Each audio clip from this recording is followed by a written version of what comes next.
Rho is an attorney and financial coach who believes that true wealth is having control of your time.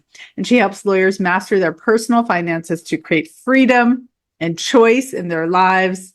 She also hosts the Wealthy-esque podcast, where she shares strategies each week for lawyers to improve their money mindset, which we'll definitely be talking about today, and manage their money to achieve true wealth. So welcome, Rho. Thank you so much for having me. It's a pleasure to be here. I'm delighted. Okay.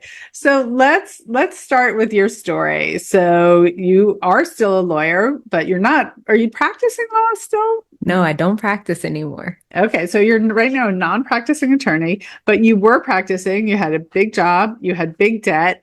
So why don't you take us into your story of kind of your legal career?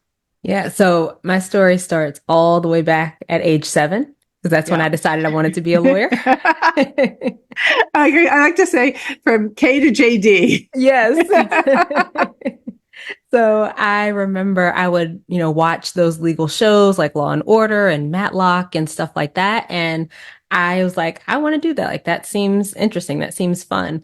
And then simultaneously, a lot of people in my life, like my family, would tell me like, oh, well, you like to argue, so you should be a lawyer. You like to talk, so you should be a lawyer. And so that kind of like solidified or strengthened that desire. And so I did, all the things to become a lawyer. I went straight through from kindergarten to law school, exactly as you just said.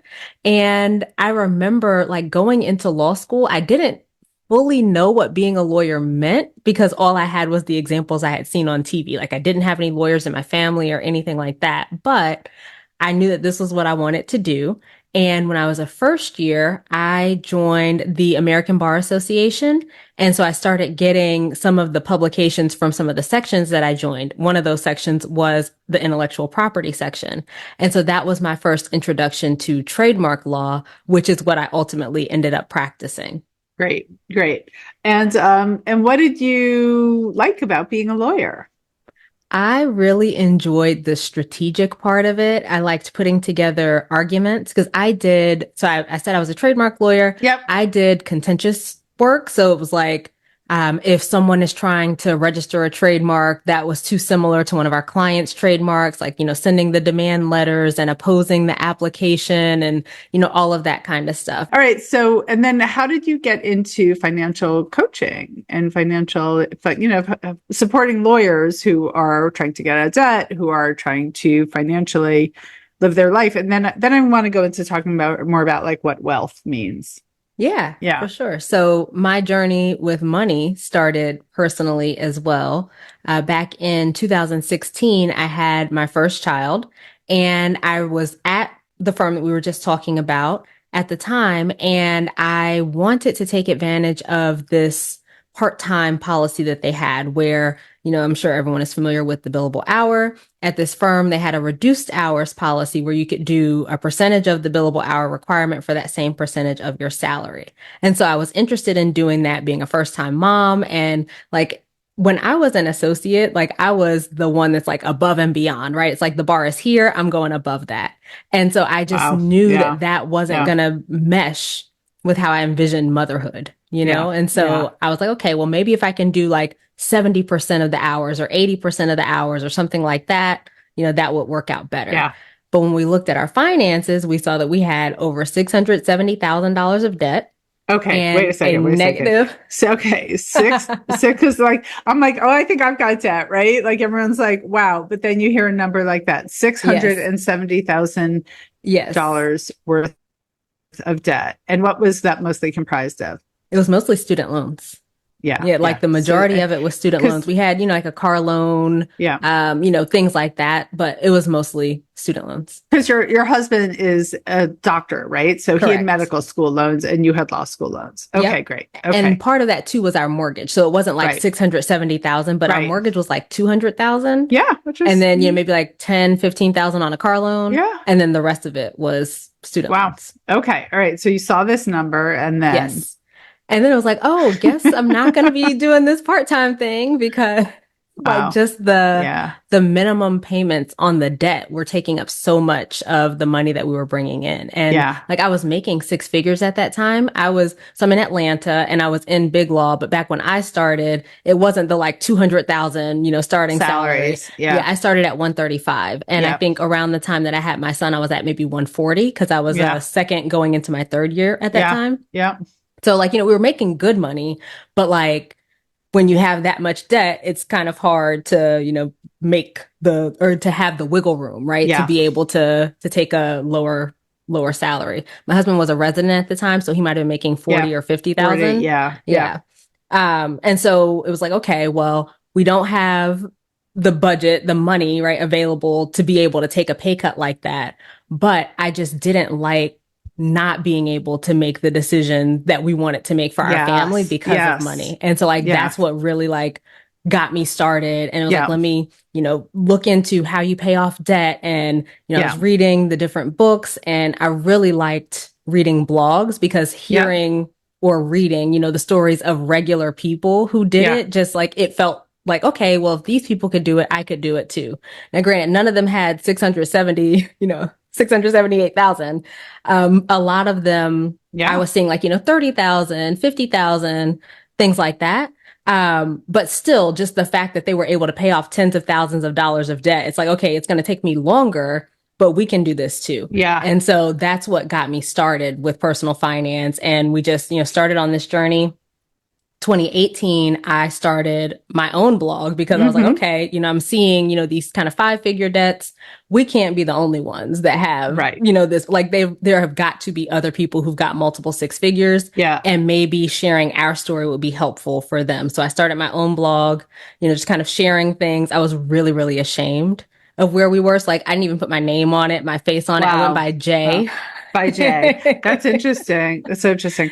So many of the women I work with, when they think about starting a blog or starting a business, even just as a lawyer, even not, just for whatever topic, they often want to start anonymously. So yeah. And that's exactly what I did. And but that gave you a place to start. I think there's no, like, if you had shame, there's no shame in shaming yourself about needing to start anonymously. If that's where you needed to start, that's great that you started. Exactly. But I was so bad at being anonymous though. Like what? Like, let's say you reach out to me like, oh, Jay, I really love your blog. I'm like, oh, thanks so much. Kind regards, Rho. Like I like put my name on it. I'm like, oh, I mean, I was like really bad at it. And eventually, like maybe a year or so in, I gained the confidence to actually share my name and put, my picture on it because I was meeting people in, blog world, like on forums and stuff like that. And so it felt a little bit off to be like going by this, pseudonym and, but all of that. You got there in your own time and way. Exactly. Yeah. Exactly. Lovely. And so then from there, I started my podcast in 2020. There had been like, in the 2019, time frame, there was like a thought that, oh, maybe I could help other lawyers. I was having conversations with some of the people that I worked with, some of my friends from law school who were dealing with, debt and didn't know what to do, or maybe they wanted to make a change and didn't feel like they could financially. And at that point, I had been out of school for like 5 years, right? And so you're still in big law at this point. Still in big law. And did you have your second child at that point? Yeah, I had my second child in 2019. In 2019. February 2019. Okay. And so now you're working full-time, mom, medical resident husband. He's busy. I think he finished residency before our second child was born. Okay, but still, in this time period, he was a resident. Yes. Right? Which means he's working crazy hours also. Yes. You're parenting, you're pregnant, and you're still working big law and paying down this debt. Correct. And then you got a big smile on your face, but what was that time like for you? Like, what was going on for you mentally and emotionally? No, the time was very hard, especially early on, like especially when my husband was a resident, because, for anyone who is not familiar with residency and how it works, like the residents are often the ones who are running the things going on at the hospital overnight and things like that. So like he would not be here. Like he would Yeah. be at the hospital Yeah. multiple times a month. And, we would actually go, I would take my son up to, the hospital, and like he would Wow. come out, for, maybe A 15, 20 hug. minutes. And Wow. yeah, Yeah. so that we could see him.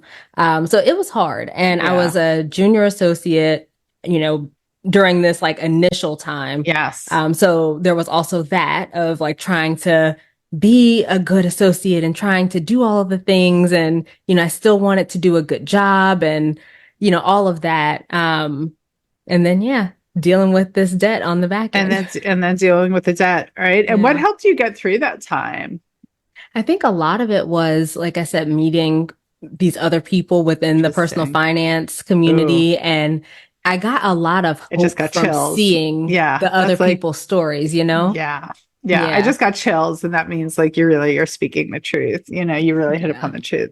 So you're starting to see this glimmer, this community of other people who are out there who are helping people with personal finance. And you're all self-taught, right? Were you taking any Yes. courses in personal finance, or you were reading, and like were you working Yep. with a personal finance Reading. coach, or just this was all on your own? Yep. It was, reading those blogs, reading. I did read Wow. some personal finance books as well. I won't, Yeah. put it all on the blogs, but like reading the personal Yeah. finance books, listening to podcasts, that kind of thing, and just gleaning the tips that I could.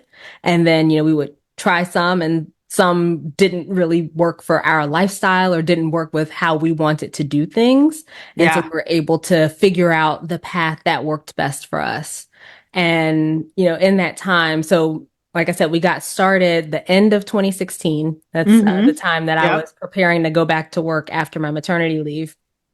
Up until about 2019, it was just kind of doing this work. There was a lot of like heaviness, a lot of beating myself up, especially early Yeah. on. But I did get to the point where it was like, okay, we've got a plan. And this like beating myself up and wishing that things were different isn't helpful. Yeah. Right. And so, we got there, but in the meantime, I was also having the conversations with, friends and colleagues, like I was talking about, and realizing there are a lot of other attorneys who were dealing with similar things where, Yes. they wanted to make some sort of change in their career or, just felt like there wasn't anything that they could do to get out of debt. And so that started like the beginnings of my financial coaching. It was still Yeah. all very much a hobby. Like my blog was a hobby. I didn't know that people made money from that kind of stuff. Yes. Yeah. But I would have, like maybe a 1 hour conversation, sit down with one of my friends over lunch and like help them map out their debt, or I'm sorry, help them map out their budget, or help Yeah. them, figure out like what the strategy is for their debt plan, like that kind of thing. And I really liked that. And so I Uh-huh. was like, oh, I could help lawyers. And so I thought that help would look like making my blog specific to lawyers, like making it a Mm-hmm. resource for lawyers for money. Mm-hmm. But it was one of those things that kept getting put on the back burner where it's like, oh yeah, I should do this thing. I should do this thing until 2020, Right. Okay. So what when the happened? whole world falls apart in Yes. Yeah. 2020. Right. And it was like, I've been saying that I want to do this for, I Mm. think at that point, it had been at least 6 months, maybe Mm-hmm. longer. It's like, okay, well, everything just changed overnight. Yeah. Like, who knows what's going to happen? I should actually make moves to do this. And so I decided to make the blog into a podcast because, Mm-hmm. as you know, I like to talk. And You're very good at it. I'm sure thank you're a you. good writer too, but there's something easier, I think, about talking. Yeah. Exactly. Yeah. That's exactly it. Like, especially being in law where I might be drafting a motion for summary judgment all day. Yes. And then I'm going to come home and like draft blog posts too. Like that, Like, no. it didn't work out. Right. And so I Yeah. would sometimes be inconsistent with the blog. But with the podcast, it's like, oh yeah, I can just get on and talk about, this topic, talk about something that I'm learning, talk about, that kind of thing. So Yeah. I started my podcast at that time, and I So in started 2020, you started in the 2020. podcast. Yep. Okay, I got started it. it July 2020. Uh-huh. And Great. then in that time, I started telling people that I don't know that I could help them. Like I can coach Wow. them, which felt really scary at first. Especially for a lawyer who, you want the credentials, you want all the I's dotted, T's crossed. And Yes. there's, coaching is magnificent and amazing. And there's no guarantees though that the person has to really do the work. Right? Exactly. Yeah. Exactly. Yeah. And I also had a lot of uncertainty that people actually would want to learn from me. It's like, oh, well, I'm a Interesting. lawyer. Like, are they gonna, trust that I can actually help them? All of that. Like the way that I saw myself was very much the lawyer, right? And not the financial Right. coach, even though like at that point, I think I know we had paid off at least half of the debt, Wow. maybe Wow. more, Wow. So something like that. within Yeah. 4 years, you have like you have raising two children, living in Atlanta, husband not making a huge salary for a big part of that. Mm-hmm. Um, you have your Yep. $670,000. Wow. Something like that. Okay. And that's off the top of Great. my head. So, don't hold me, but That's fine. something I'm like not. that. Yeah. No one's gonna follow you. Right, lawyer brain still creeps in. So, what was the mindset shift that you had to make there that you made that helped you be like, no, I actually have something to offer here? What helped you shift your mindset? What did you shift it to? Yeah. I started asking myself all the time, like, because I was focusing on all the reasons why people would not want Right. this and would not believe me as a Right. coach. And it's like, why am I the best coach for them? Yeah. Yeah. And I Chills started again. asking Yes. myself that over and over again because yes, there are going to be some people who, saw me practicing and were like, oh, who does she think she is being a coach? But then there are other people who are like, just like how I saw those people writing their blogs where it's like, oh, they were able to do that. Maybe I could do it too. And I knew that there were things that would be helpful for people. Like I had a unique perspective that someone who hadn't had my journey wouldn't have. Totally. Totally. Totally. Totally. Okay, great. So you start your blog, you start helping people. Take us forward from that. You Yeah, shifted your mindset. Why am I the best coach? Because there are other people out there who are like, I can identify with her and she's exactly. had all this debt and she halved it in 4 years. Like that's amazing. Thank you. Yeah. Yeah. And I And want to learn from so her. So you shifted that mindset and then go. exactly. And so Yeah. from there, I started taking on clients, like one-on-one clients, and I was still practicing at the time. So it was like super early morning. Like I have like a 7 a.m. Yeah. client and Yeah. I'd have like, an 8:30 p.m. client, Yeah. that kind of thing. But I just started taking on clients on the side of my Wow. practice. Wow.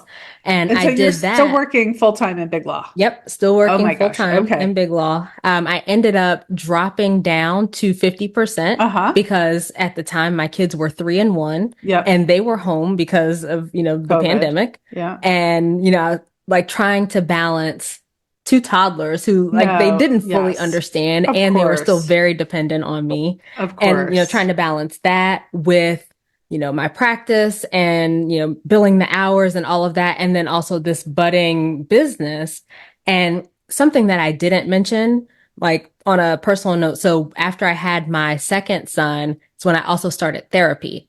Mm-hmm. And part of that was I remember being in this place where I was like, I am not being the wife I want to be, the Yeah. mom I want to be, the lawyer I want to be. Like, I felt like I was failing in Yeah. all areas. And I remember my very first session with the therapist, I said that exact, those exact words to her. And she said, Yeah. well, what about the you want to be?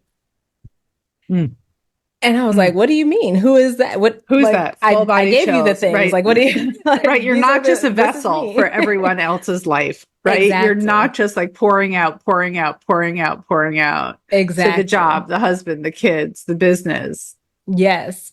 Well, and Whew. so for Yeah. me, Wow. like the personal finance, like was a big interest of mine. And the Yeah. personal finance was always what got put on the back burner. Yeah. Right. And so I picked back up with that. I was off for maybe a few months, something like that. And picked back up like my blog and like being back in the forums and that kind of thing, like after, starting therapy. And so I was not willing to let it go. Good And for you. so even Yeah. when, all the things, it was like, I'm juggling all these things and it's busy and all that. It's like, okay, well, I can cut back on this job. And part of why I was able to do that, going all the way back to the beginning of the story, right, is because we were able to pay off so much of that debt. So we were Yes. able to then take that pay cut that we weren't able to take initially.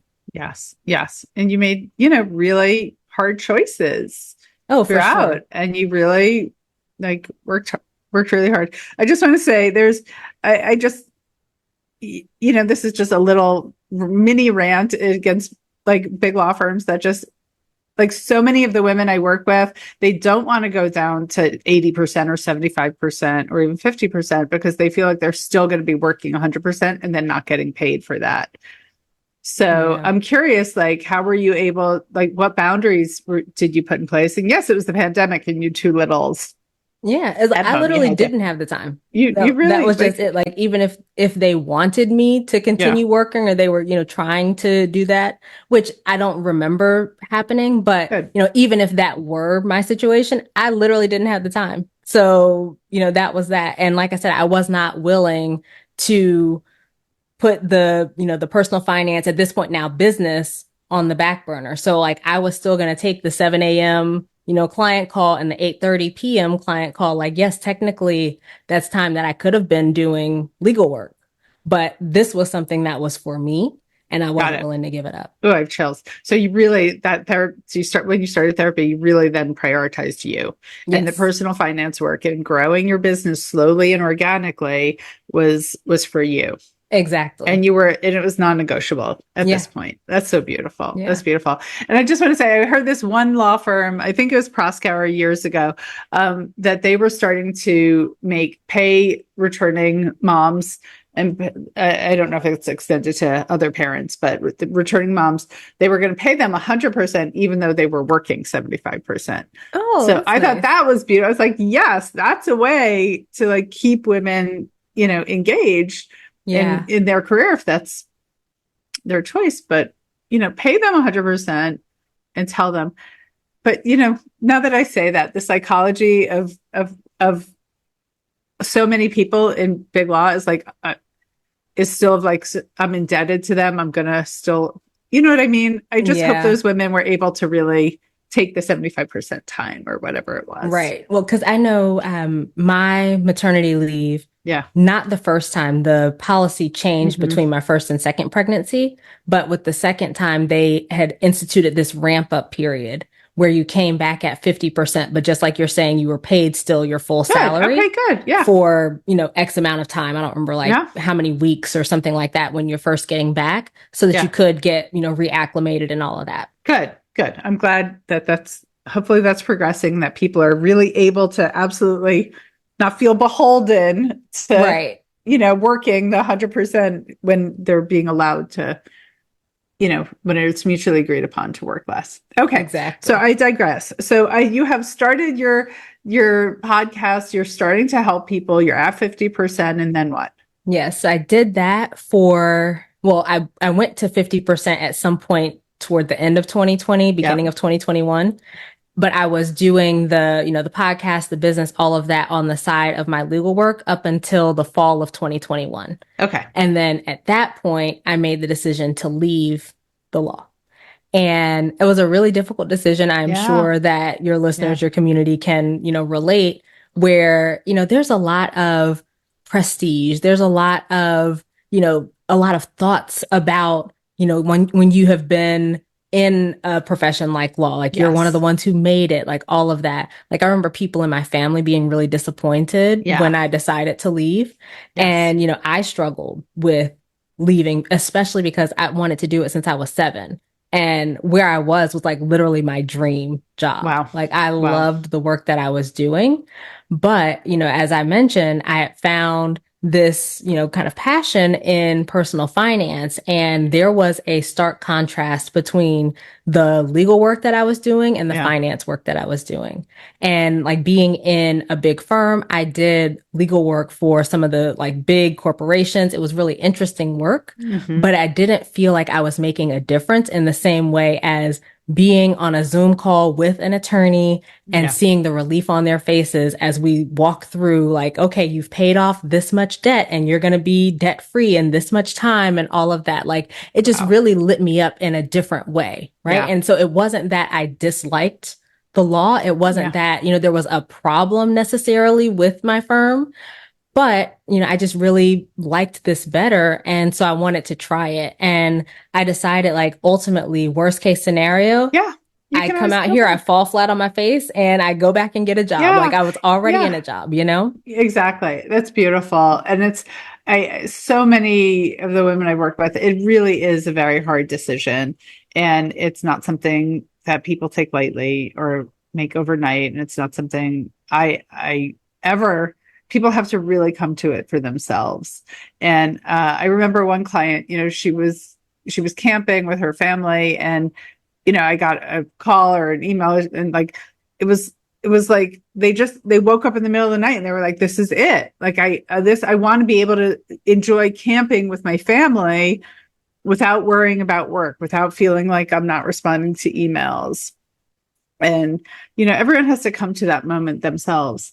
And so it sounds like your mindset was like, this lights me up, this feels more meaningful to me. Yeah. And I want to make a difference in people's lives. And that's so common in the people I meet and work with. It's like you went to law school to make a difference in people's lives. And might be working for cool companies with red soled shoes, but well, to be fair, that was not my that case. wasn't your client. Okay. No. Right. Be very clear, that wasn't Rose client. But it can feel fulfilling to make. A lot of people say to me, I don't want to make more money for banks or insurance companies. It's not that it's a capitalistic, but they just don't want to be doing that with their time. Yeah. Well, and similar to your client who was camping, like there definitely was some of that as well. So it wasn't completely, I just want to be making more of a difference. Yes, that was a big part of it, but there also was the flexibility that comes with running my own versus being in a big firm serving big clients, right? Because like the firm that I was working in, we worked for, some of these big clients, and it would be a multi-office team. And, it's like, okay, we got to have a call, at this time. And it would always be the worst times. It's like the time that like my kids are like about to go down for their nap. And I'm like, oh, I can't really do this time. But it worked for the majority of people, and, that kind of thing. So like, I don't have those same considerations now working for myself. And so it sounds like part of your mindset strength was, I can always get another job if this doesn't work out. What else were you telling yourself to help make this transition? I think that one was a big one. And probably the biggest was I didn't want to look up, 40 years, 50 years from now, wondering what if. Like there are so many times you hear about people are like, oh, I was going to write a book, or I was going to start a business, or I was going to, whatever, but then they never got around to it. And I didn't want that to be my story. Like Beautiful. I would rather try and fail than never try and wonder what if, Yeah. Beautiful. So now you're serving lawyers. Tell us a little bit about how you're helping people. And so I'm going to give you two options. We could go that way, keep going there. And I really want to hear about like how you define wealth and what wealth. And I think this connects to like, you don't want to be like saying to a whole group of colleagues or multi-office, I can't make that time, or be making the time and not present with your kids. Exactly. So why don't you take us into that a little bit? Yes. So I help lawyers get out of debt. That's like the main thing that people come to me for. Because of my story. So I help them get out of debt. And then, of course, along with that, it's managing your cash flow better. It's building your savings, like all of those kind of day-to-day things. I stop short of investment advice and giving you investment strategy and all of that. Like that's not what I do. So, I'm not licensed to do that or anything, but I can help you get to the point that you've got assets that can be invested. And then to your point about wealth. So as I mentioned, or as you mentioned, reading my bio, like I believe that true wealth is having control of your time, but you can't get there when your finances are a mess. Like going back to the beginning of my story, I wasn't able to take less time or, to work less because I wasn't able to take a pay cut because we weren't paying any attention to our debt. It never even occurred to me that people paid their debt off early. I thought it was just like, oh, this is how much the bank says your payment is, and so you pay it. And so I believe that helping people to get out of debt, to get their finances in order, to manage their cash flow better allows them to take that control of their time. Because I've had clients who have left, firms and go into a job that just feels better for them, that fits their lives better, Or Yeah. I've had people who, are building up kind of a slush fund or an FU fund, right? Where it's like, they're working in, this firm, but they want to Yep. have that option to leave if they want to. And so like having that money on the side gives them so much more freedom and confidence to stand up for themselves, right? And so I believe all of that is wealth. Like it's not just about the number in your bank account. It's like the options that you have available to you, you know? Beautiful. Yes, beautiful. That's great. I love the FU fund. I haven't heard of that actually, like, which is great because I think so often women come to me and they're afraid they're going to quit. They're afraid they're going to like rage quit or spontaneously quit because they're so fed up. Yeah. So I can see how having that nice cushion is like such a safety net and like gives them more confidence to maybe set more boundaries and Exactly. say, no, I can't work then. I've got tickets to go see Taylor Swift. Yeah. Or like, not give the reasoning at all, right? Exactly. No, I'm not available that's at that freedom. time. Totally. I work with people on that all the time. I don't think anybody ever needs to hear your reasons. They ever. don't. They don't. And like we as women, yes, tend to want to explain and give the reasoning and all of that. But like that was something that I noticed, like the out of office messages, the differences at my firm where it was like one person would say, I'm out of the office. And it's like, I'm out of the office because my son is sick and I have to go to this and I got to do this. It's like, we don't have to do all of that. I'm out of the office, period. I'm not available. You can contact me and I will contact you at this time when I get back. I love it. I love it. I love that so much. Yes. And those setting those boundaries is so liberating. And when the women I work with do that and then they see nothing bad happens. Like, exactly. They're just like, nobody needs to know like about your kid. I mean, we all hope he's well, whatever, but it's just, and also I just feel like we all have so much information coming at us. Like it's a gift to not give more information to other people. It's like, just tell me you're not available. That's great. That's what I need to know. Yes. All right, good. So, Rho, do you have any like of the, kind of a tip or like something that you've seen with clients over and over again, and maybe weave that into like a story of someone you've helped?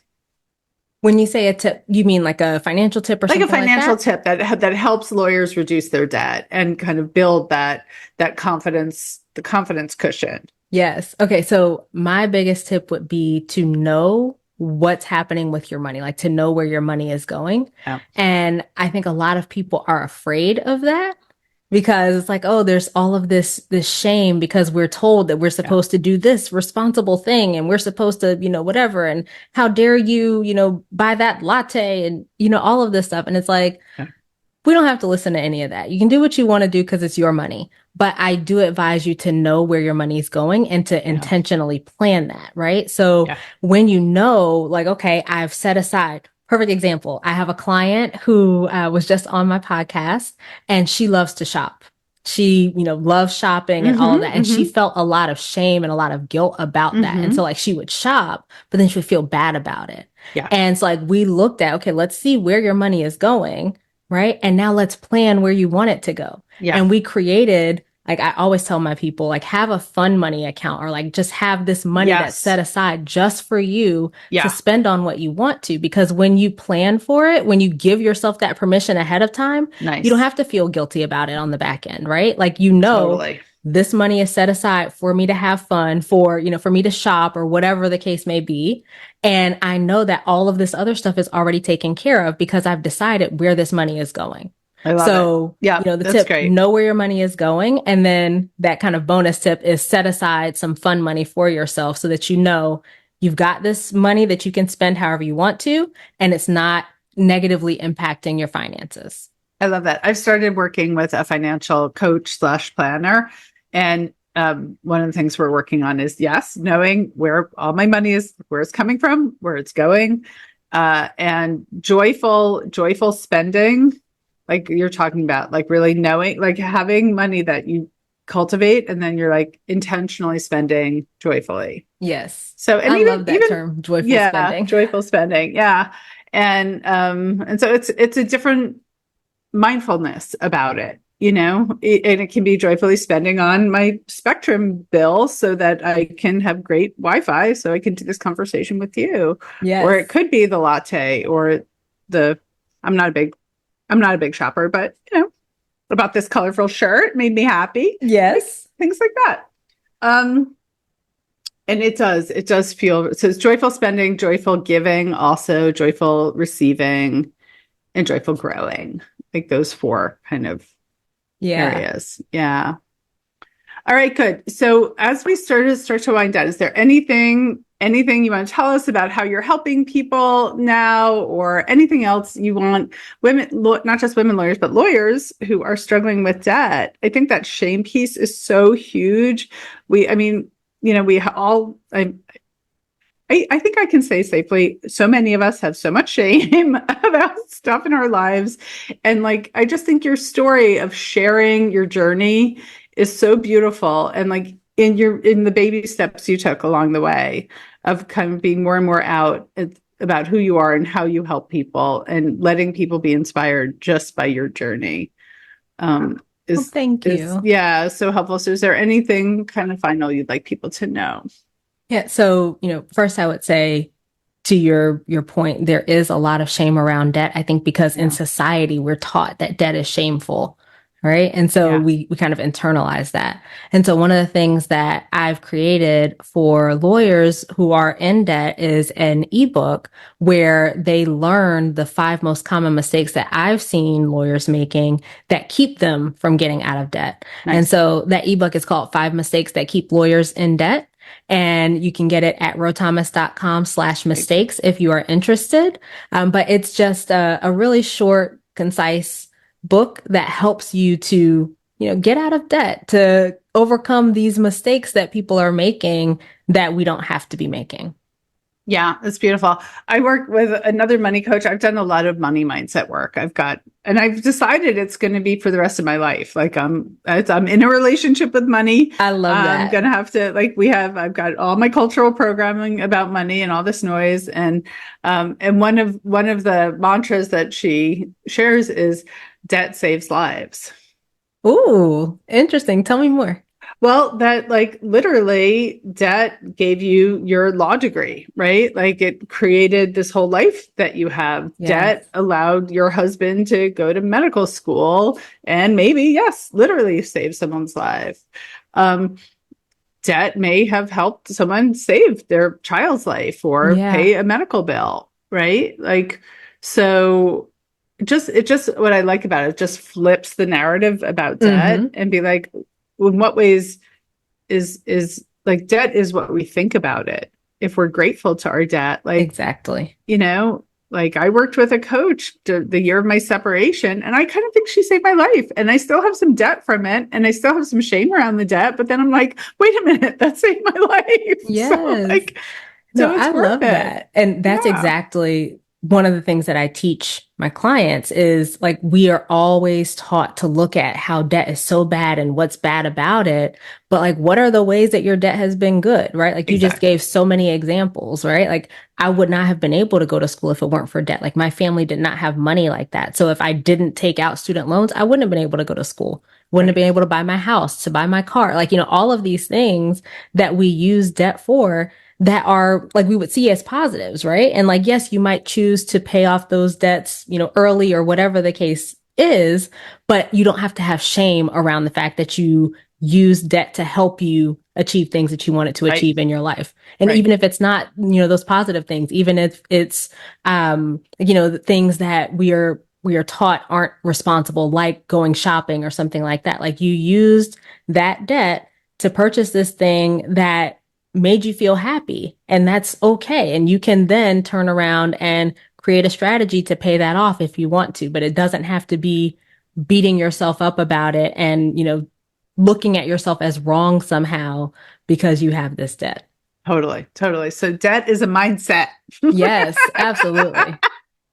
All right. Well, Rho, it's been just a pleasure. I know this conversation is going to help people. Thank you for sharing your story.